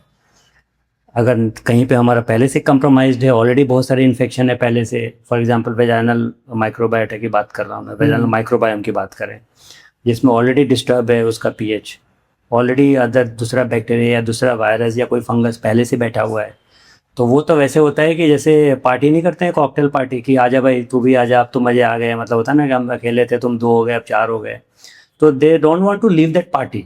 मतलब वो आ गया तो वो जाने का नाम नहीं लेता है। अगर कई बार आपका माइक्रोबायोम बहुत अच्छा है, मतलब कोई इन्फेक्शन नहीं है, वो अकेला आया तो उसको मज़ा नहीं आता कई बार, क्योंकि वो इतना ऐसा सिस्टम होता है कि उसको वहाँ जीना मुश्किल हो जाता है, बॉडी फाइट करना लगता है। करेक्ट। तो वो वापस निकल जाता है। तो ये मतलब हाइजीन मेंटेन करना apart from this sexual activity, hygiene भी बहुत बड़ा इंपॉर्टेंट रोल प्ले करता है in terms of this infection and all. तो ये मैंने इसलिए डिटेल में बताया कि ये सिर्फ एक ही तरीके से ना सोचें कि ये इसका मतलब पॉजिटिव है तो ये मल्टीपल सेक्सुअल पार्टनर ही होगा या सेफ सेक्सुअल प्रैक्टिस नहीं होगा, यू नो, या उसके ऊपर आप क्वेश्चन मार्क लगाएं, उसको जजमेंटल वे में देखें. तो मुझे लगता है कि सोसाइटी इतना इवॉल्व हो गया है कि आप बिल्कुल जजमेंटल ना हो, आप उसके कैरेक्टर पे ना आए सीधा, क्योंकि ये STI कैटेगरी ब्रैकेट में आता है.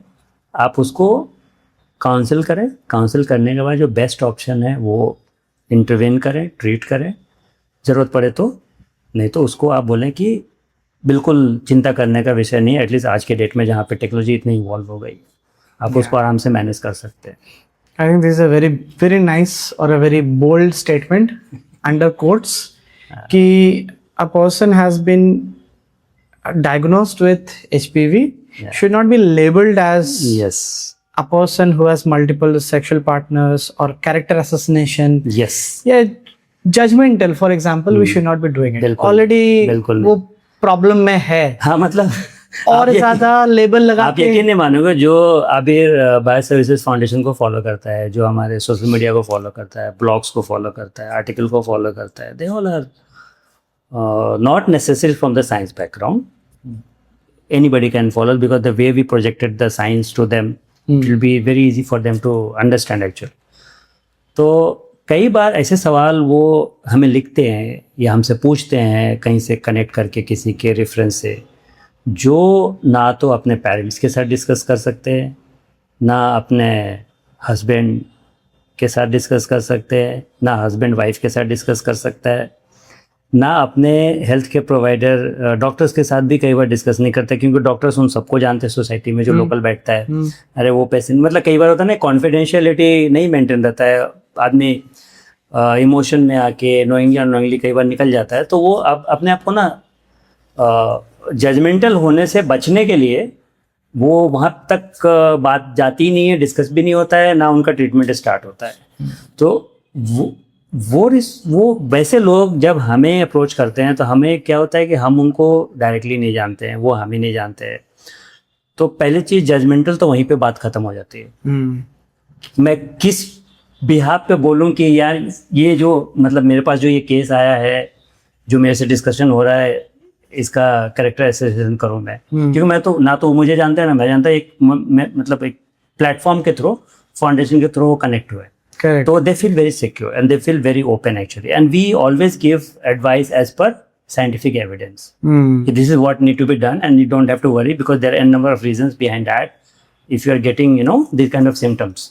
So ये मुझे बहुत एक तरीके से प्राउड फील होता है कि एटलीस्ट जो भी मैंने नॉलेज एक्वायर किया ड्यूरिंग माई ट्रेनिंग, जिसको हम लोग PhD थेसिस बोलते हैं, एटलीस्ट मैं रियल लाइफ में, रियल सेंस में कम्युनिटी तक कनेक्ट कर पा रहा हूँ. वो कम्युनिटी पूरे इंडिया से, पूरे कहीं से भी हो सकता है, क्योंकि आज के डेट में we all are connected with www.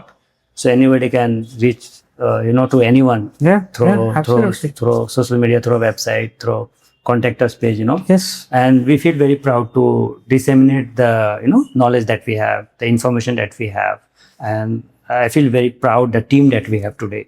All sort of life members, volunteers, core members, and those who follow us, like as a followers also, they love to like know more and more about these things so that they feel comfortable, and ultimately we can reach our goal actually to towards the elimination, because awareness is a key for any disease prevention. Agree. I think this is a wonderful initiative from your side. Yeah. But then we are having this discussion on multiple actually layers, so that make it simple, and also try to dig more so that people can actually imply in their life. Correct. I would like to little bit understand more on the vaccination part. Okay. So in vaccination, we keep hearing that there is a vaccine that can actually prevent a cancer, which sounds like a miracle. And two questions basically: how effective is HPV vaccination? Second, for HPV, you have a vaccination for this type of cancer. For other cancers also, do we have vaccinations? हाँ, मतलब जैसे मैं 2 example हमेशा देता हूँ जब आप other cancer की बात करते हैं ना, जैसे हमने हेपेटाइटिस के केस में देखा, वो भी हेपेटाइटिस बी वायरस की वजह से होता है और लिवर कैंसर एक टाइम पे बहुत कॉमन था। तो जब से वैक्सीनेशन स्ट्रेटजी में आया, लोगों ने लेना शुरू किया वैक्सीन, तो हेपेटाइटिस का रेट काफ़ी ड्रॉप डाउन हुआ। We have seen that. ये तो पुरानी बात हो गई। नई बात बताता हूँ आपको, मैं अभी HPV पे आने से पहले, जैसे हमने कोविड के टाइम पे देखा, जब इसका वैक्सीन आया, लोगों ने इसको लिया वैक्सीन, तो जो सेकेंड वेव आया था उसमें जो पहले जिसने फर्स्ट वेव में जिन्होंने वैक्सीन लिया था, तो उसका रिस्पॉन्स हमने देखा कि सीवियरिटी उतना नहीं हुआ था जितना फर्स्ट वेव में हुआ था, जिसको वैक्सीन मिला ही नहीं था। तो कहीं ना कहीं एक गेन, मतलब कॉन्फिडेंस में काफ़ी गेन हुआ है जब हमने रिसेंटली इसको अपने सामने देखा आसपास में कि हाँ वैक्सीन है, वैक्सीन लोगों ने लगवाया। अब रही बात साइड इफ़ेक्ट की, ठीक है, तो साइड इफ़ेक्ट जैसे आप देखेंगे तो हेपेटाइटिस बी का साइड इफ़ेक्ट ना के बराबर रिपोर्टेड है। अगर हेपेटाइटिस बी के बाद हम इस वायरस की बात करें जिस पे आज हम लोग चर्चा कर रहे हैं, HPV की, तो 2006-07 में जब पहला वैक्सीन लॉन्च हुआ, पहला 6 में आया, दूसरा 7 में आया, और एक सर्वेरिक्स के नाम से आया था, फिर गार्डासिल के नाम से आया, अब एक 2014 के आसपास एक और वैक्सीन आया जिसमें 9 स्ट्रेन कवर किया गया है। तो ये जो जर्नी रहा है वैक्सीनेशन इनिशियल फेज़ की मैं अगर बात करूं, तो उतना ज़्यादा हमारे पास डेटा नहीं था। पहली बात, जब भी कोई वैक्सीन लॉन्च होता हमारे पास डेटा नहीं होता जब तक वो मास तक ना पहुंचे, एक कोहार्ट ट्रायल ना हो ना। तो इनिशियल मिथ बहुत ज़्यादा हुआ कि चाहे वो किसी वजह से उसका डेथ हो रहा या सीवियरनेस हो या इलनेस बढ़ रहा हो, वो रूल आउट करना बहुत मुश्किल था इनिशियल फेज़ में कि एक्चुअल में वैक्सीन देने के बाद हुआ या किसी और वजह से हो रहा है।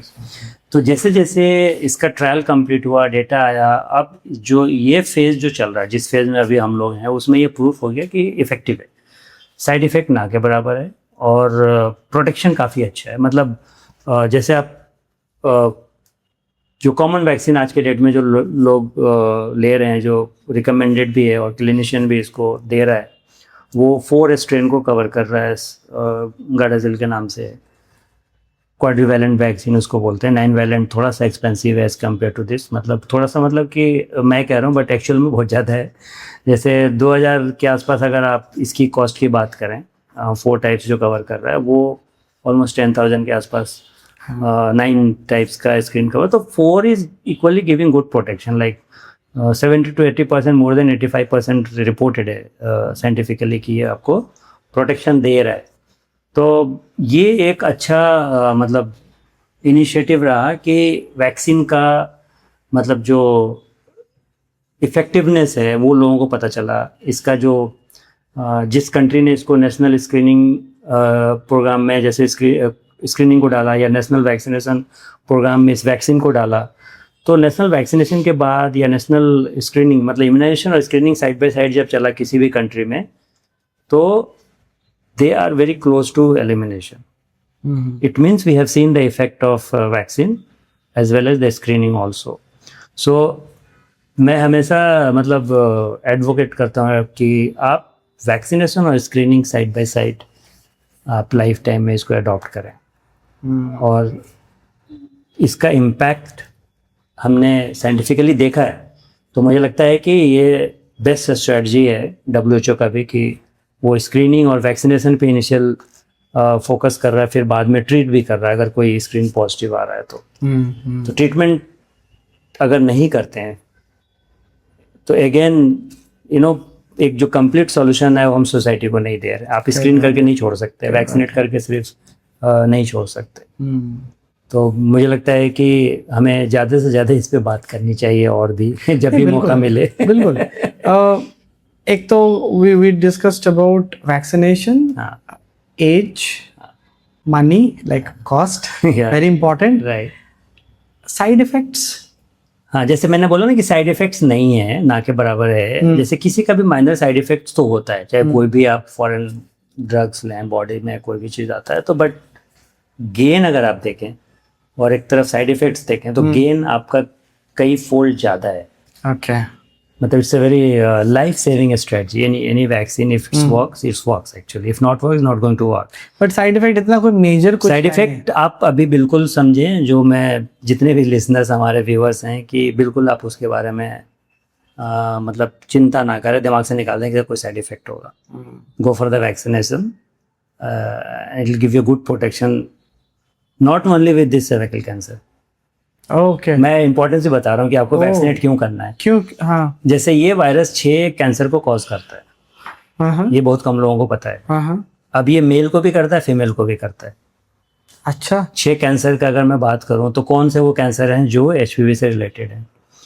तो अब दोनों जेंडर में कॉमन जो कैंसर है, जैसे आपने शुरू में ही सवाल पूछा था कि सर्वाइकल कैंसर क्या मेल मतलब नहीं, ये फीमेल का रिप्रोडक्टिव वर्ग फीमेल में होता है तो फीमेल को ही होगा, मेल को कोई लेना देना नहीं.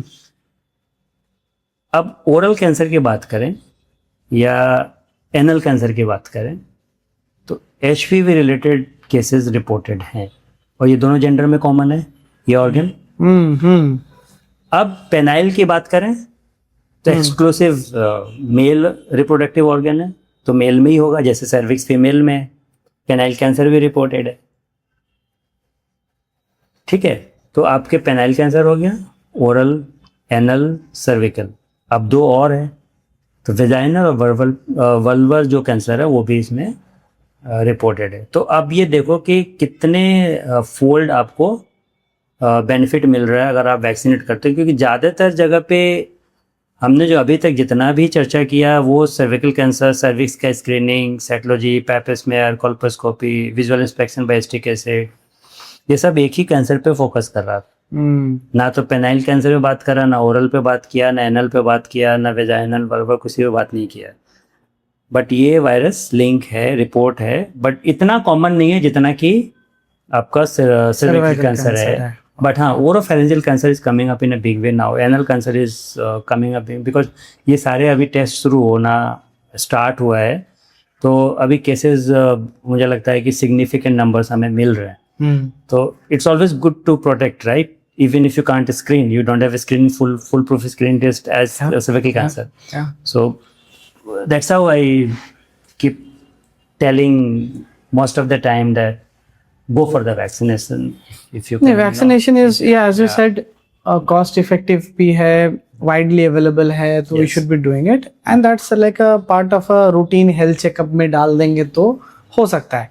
But then अगर स्क्रीनिंग की बात करते हैं, so we talk about screening. So in case of a screening, I think pap smear is one of them, which is easily available. Yeah. But then, is it also not very uncomforting test for females in a low resource setup, like गांव में peripherals पे? जैसे मैंने बोला ना कि जब भी कोई प्रॉब्लम एड्रेस होता है, जैसे आपने अभी एक वर्ड यूज किया कि कंफर्टेबल है कि नहीं है, डिस्कम्फर्ट कितना है, राइट? तो साइड बाय साइड क्या हो रहा है, टेक्नोलॉजी भी इवॉल्व हो रहा है. तो जैसे हम लोग पहले जब सैम्पलिंग करते थे इसका स्पेकुलम यूज करते थे, मतलब वेजाइनल पार्ट में डाल के उसको ओपन करते थे, फिर ब्रश लेके उसमें सैंपल हम लोग निकालते थे, फिर लैब में देते थे. और ये गवर्नमेंट हॉस्पिटल में स्पेकुलम एग्जामिनेशन अभी भी कॉमन है. रीज़न ये है कि जो अभी सेल्फ सैंपल कलेक्शन टूल आया है, आप खुद भी कलेक्ट कर सकते हैं प्राइवेट अपने मतलब उसमें कंफर्ट में, अपने घर पे, अपने ऑफिस से, अपने घर में.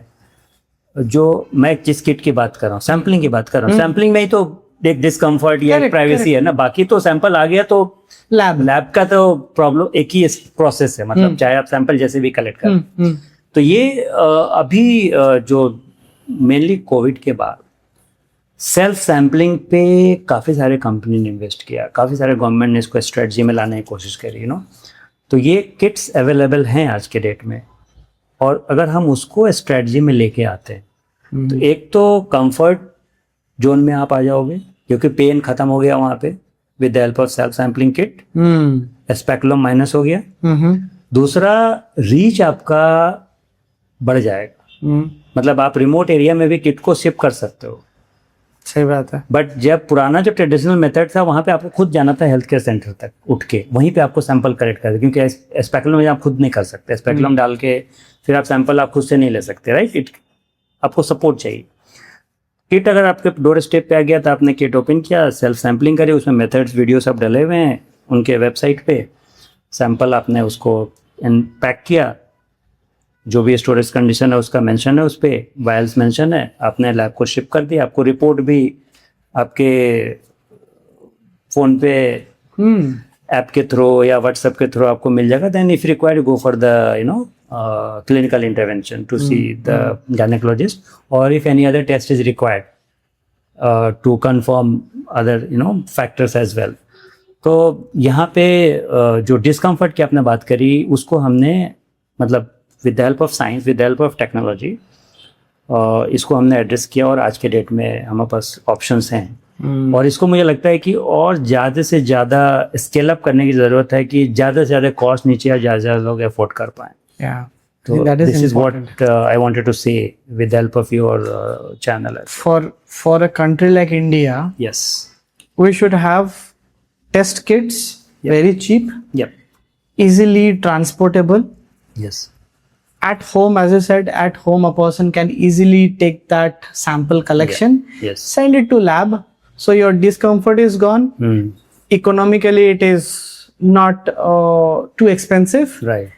And then I think the awareness has to be wide. Correct. So if these three things are there, I don't think people will have apprehension in doing this on a regular basis. Correct. Right? Yes. So that is definitely something which I would look forward to. But if something doesn't fall, like as you say in present scenario also, if I see the statistics, it is not retained onto the rural areas. It is also predominant in urban areas. So now the question comes is, urban areas, women are educated, independent, self-sufficient. Still, the disease predominance is very high. What do you think is the thought process? Usually हम लोग क्या सोचते हैं ना कि low resource setup rural जगह से है तो शायद उसको पता नहीं है, they are not aware, and government is working on that. But urban case में nothing like that.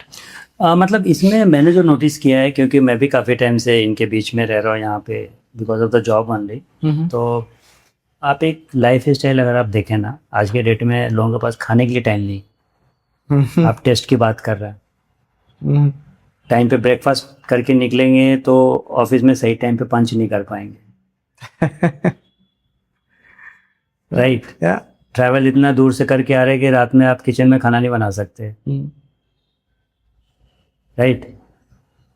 तो ये जो लाइफ स्टाइल हमने अडॉप्ट किया है, हम भाग रहे हैं, क्यों भाग रहे हैं हमें खुद नहीं पता है। उसमें हमारा कहीं ना कहीं अपना जो हेल्थ पैरामीटर्स है वो कहीं ना कहीं डिस्टर्ब तो हो रहा है।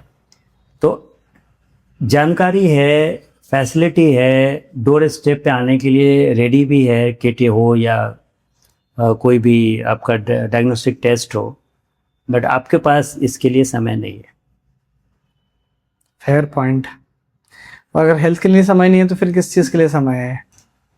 तो जस्ट इमेजिन कि समय कब निकालता आदमी, जब वो ऑलरेडी एक फेज क्रॉस कर चुका होता है कि अब मैं नहीं चल सकता, अब मेरा पेन आउट ऑफ कंट्रोल है। बट तब तक तो सीवियरिटी, हाँ, तो अब उस टाइम पे मरता क्या ना करता, अब तो करना ही है ना, जाना ही है, टाइम निकालना ही है, छुट्टी लेना ही है, या जो भी नियरेस्ट सेंटर है वहाँ पे जाके दिखाना ही है, क्योंकि अब तो बात बिगड़ गई है। राइट।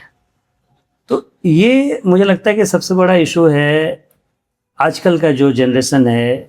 हम लोगों ने भी कुछ हद तक इसको नोटिस किया अपने टाइम पे कि बहुत ज़्यादा मतलब किसी चीज़ के पीछे भाग रहे हैं, करियर बनाना, उसमें कहीं ना कहीं हेल्थ पैरामीटर्स आपके जो है ना वो डिस्टर्ब हो जाते हैं। तो एक ये सबसे बड़ा जो इशू लगा मुझे, और दूसरा एक माइंडसेट, उसको आप चेंज नहीं कर सकते। आप समय चलो निकाल भी लिया, कुछ लोग हेल्थ कॉन्शियस होते हैं, वो समय निकाल लेते हैं, उनको एक अपना रूटीन मेंटेन करने आता है, बट कुछ डिजीज़ को लेके माइंडसेट ऐसा है।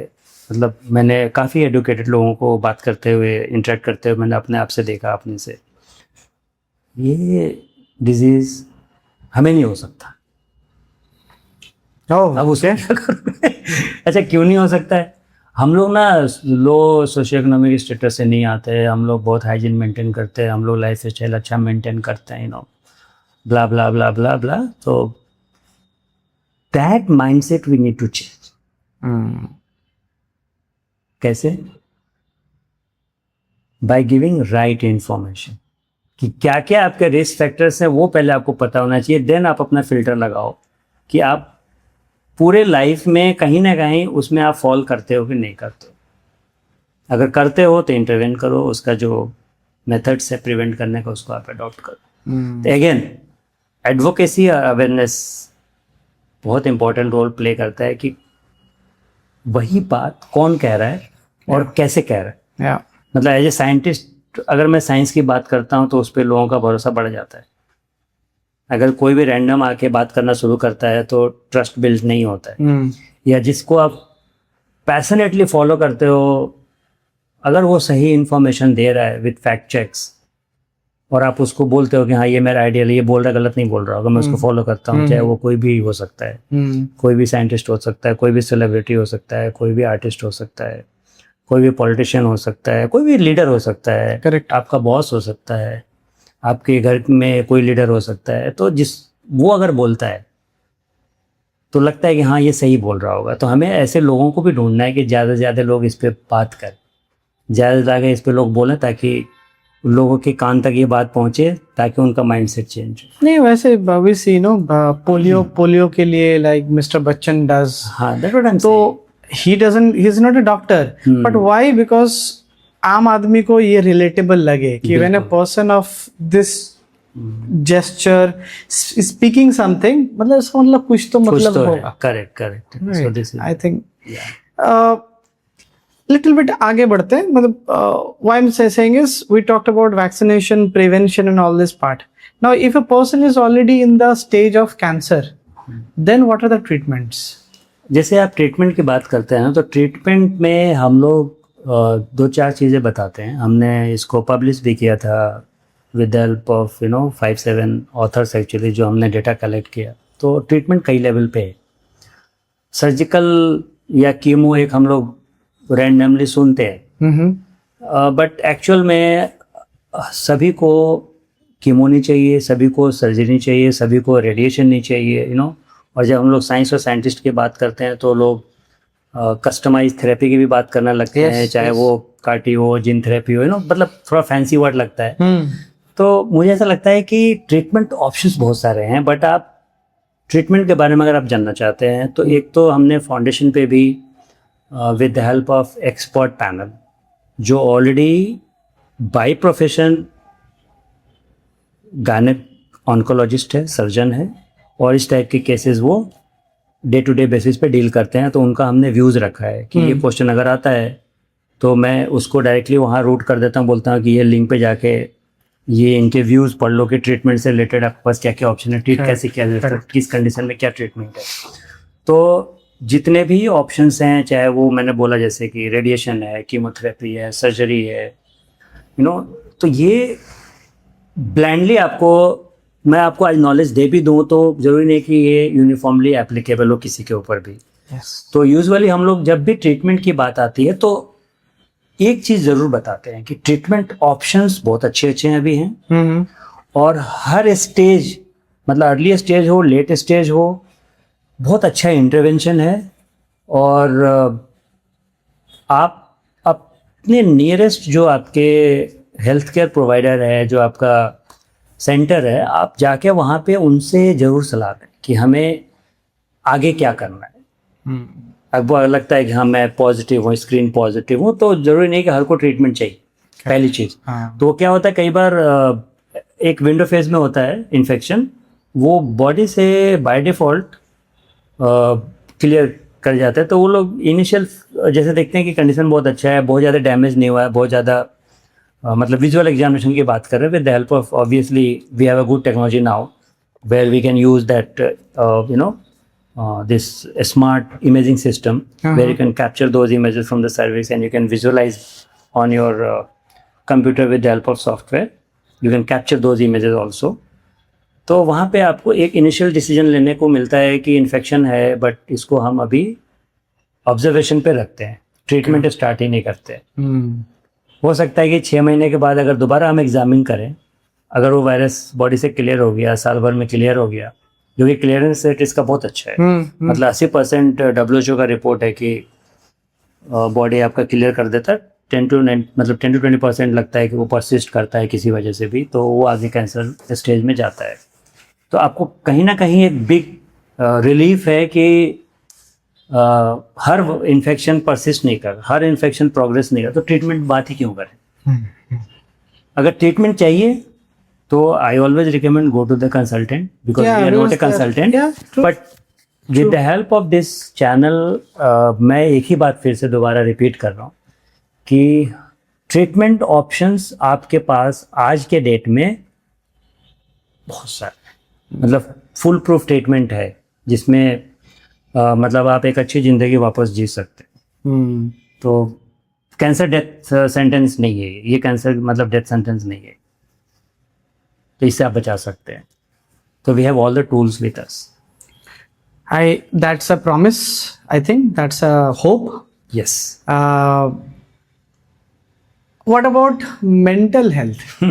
Because I know people who suffer from cancer. As I said, no, first of all, please don't judge them, because this cervical cancer can be linked with sexually transmitted diseases. But mental health पे भी तो effect होता है. And do people talk about mental health?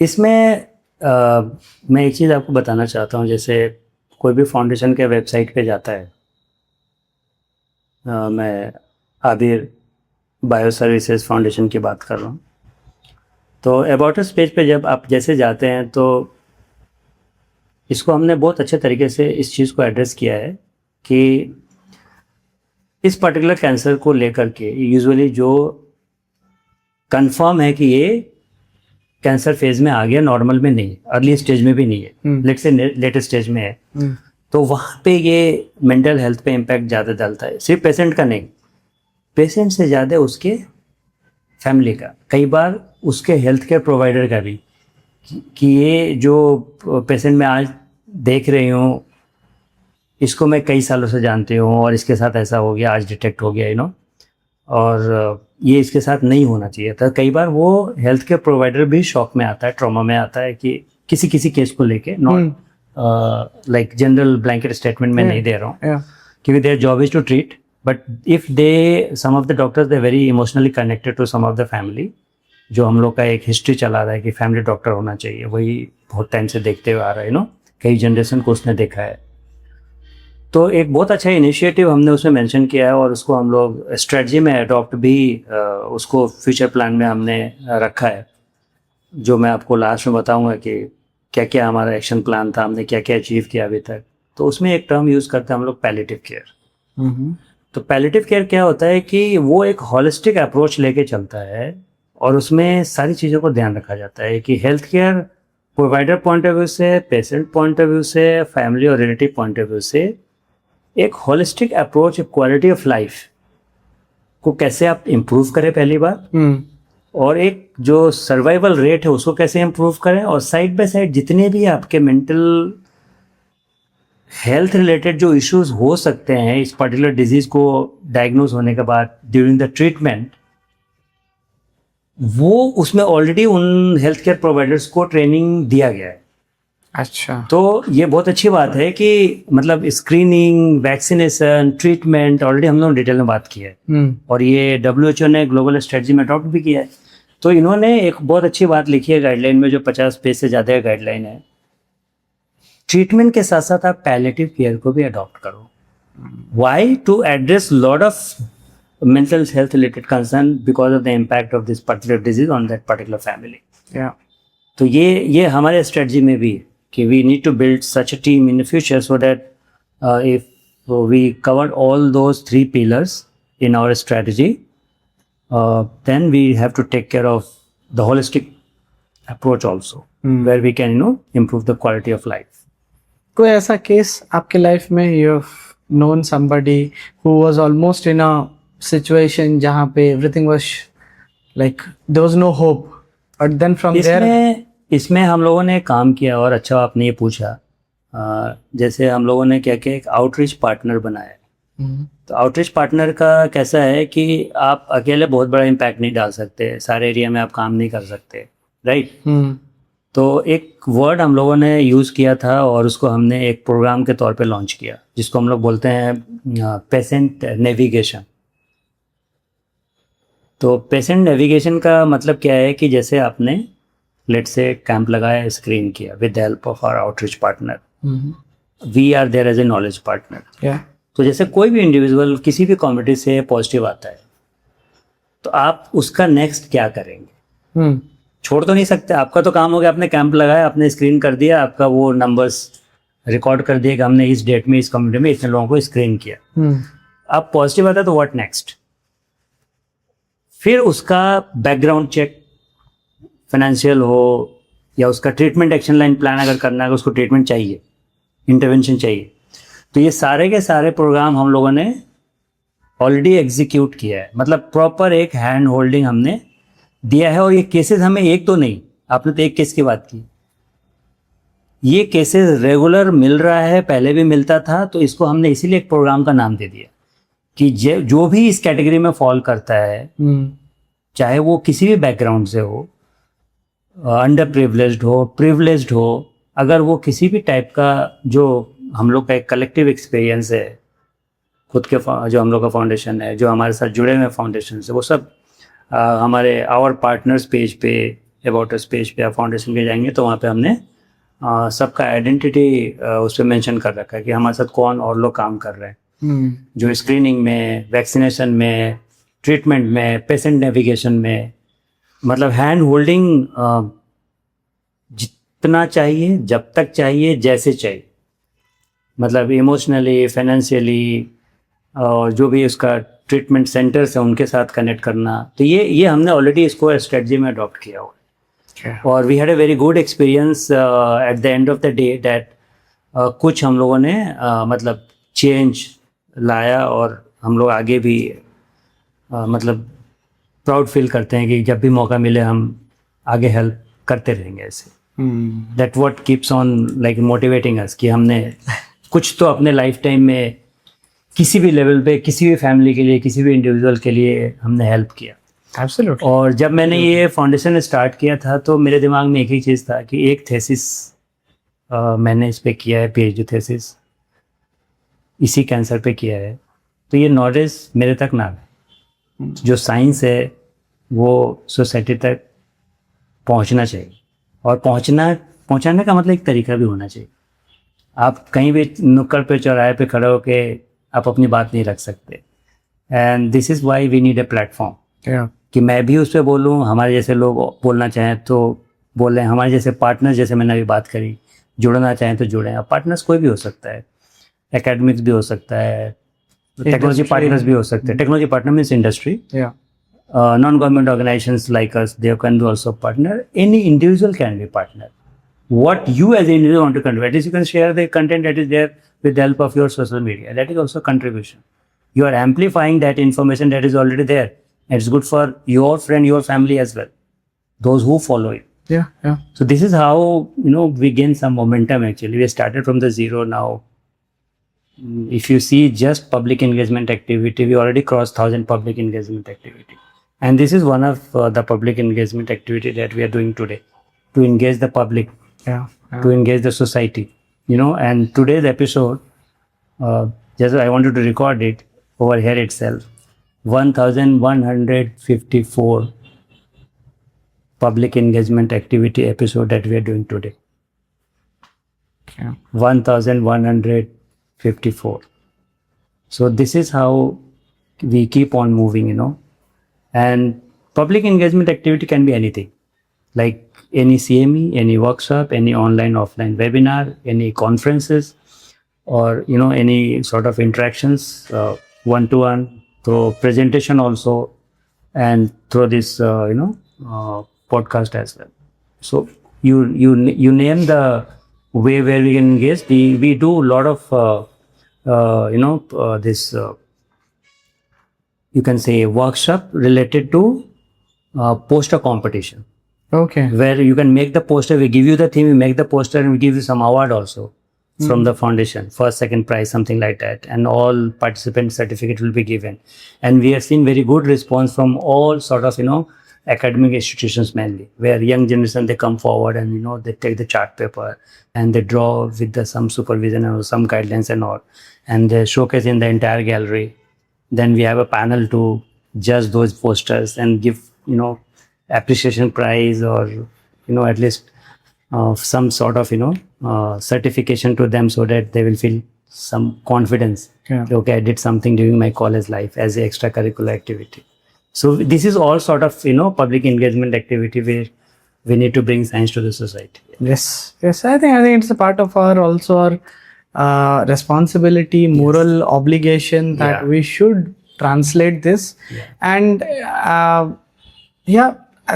as an effort to do that, I am also doing the similar way. So Yes. just to contribute to society. So we'll just try to summarize it before we conclude today's podcast.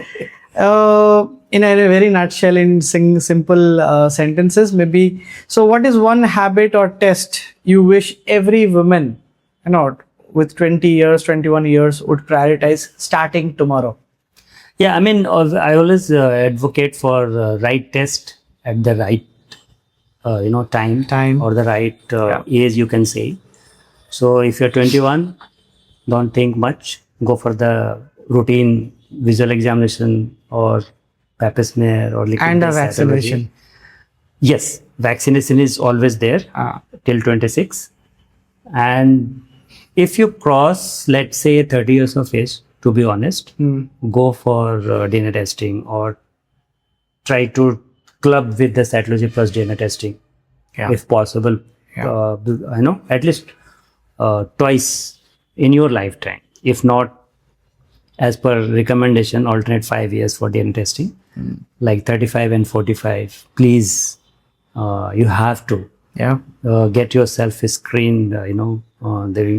These two important, जिसको पड़ाव बोलते हैं हम लोग KBC में, कि वो दो जो 35 और 45 साल का जो पड़ाव है, उस पे आपको टेस्ट करा लेना चाहिए. If someone listening this podcast can only afford one thing this year, a test or a vaccine, what would you recommend?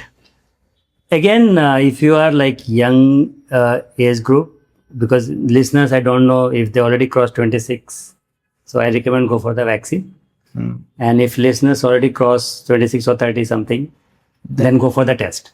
So it's not a blanket statement, go for this or go for that. It all depends upon you, where you are right now, at what age you are right now. Correct. So this is what I wanted to tell. No, thank you. Thank you for this. Maybe in one line, Yeah. what should be my listeners' take-home message? Yeah. Take home message जैसे मैं इसको बोलता हूँ, मैं हमेशा एक coat मुझे याद आता है डायरेक्टर जनरल WHO का, जो इन्होंने कोविड से पहले अपने सारे सोशल मीडिया पे, वेबसाइट पे WHO के उन्होंने कोट किया था कि we have a vaccine, we have all screening tools that we discuss today, and we have a treatment options also. So when we have all the options with us, all the tools with us, then failure should not be the option. So the last statement is, each and every women and girls, जो भी हमारे आज के listeners हैं, especially, let us save our queen. At any cost, एक का भी death नहीं होना चाहिए. Let us move to zero death within this 21st century itself. एक और आपको मैं बात बताना चाह रहा था आखिरी में. एक और साइंटिस्ट हैं जो जर्मन साइंटिस्ट है, and he dedicated his entire life just to do the research on HPV related cancer, mainly cervical cancer. And his name is Dr. Harold Jorhazen. And because of his research, because of his dedication, entire life I'm talking about, he received a Nobel Prize also in 2008, and he is the reason behind the vaccine that we have, and he is the reason, the research I'm talking about, that we have a screening tools with us, that he established for the first time that this particular viral DNA is responsible for, this carcinogenic behavior or damaging the cells from normal to cancerous cells actually. So science has done wonderful so far in improving, our quality of life.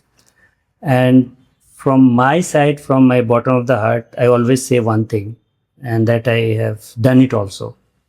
I'm not saying I'm not telling you, for the sake, just I feel good actually. Science is not for scientists. Science is for society. So if we as a scientist think in such a way that whatever we are doing, if we can transfer that technology from lab to life means any community, anywhere across the country, across the globe. So I think then only we say we have done justice to science that we have done, in our life. That's it. Yeah, I think nothing better to end a discussion with such nice notes. I completely believe that as and when people will listen to this podcast, they will be aware. They will take an initiative. Especially, I'll request all the men in the house to please take this initiative on behalf of the females in your house. Yeah. And all the females, I would say, please be more vigilant about your health, because it's high time that you take charge of your health. So thank you, Dr. Kausar. It was immensely, intensive discussion, immensely triggering, thought-provoking, and I think मतलब last कुछ जो podcast मैंने किए हैं, इतने किसी podcast में मैं इतना सीरियस नहीं रहा हूँ. आज थोड़ा ज़्यादा सीरियस था, बिकॉज टॉपिक बहुत सीरियस है और इस सीरियसनेस को ऑडियंस तक पहुँचाना बहुत ज़रूरी था.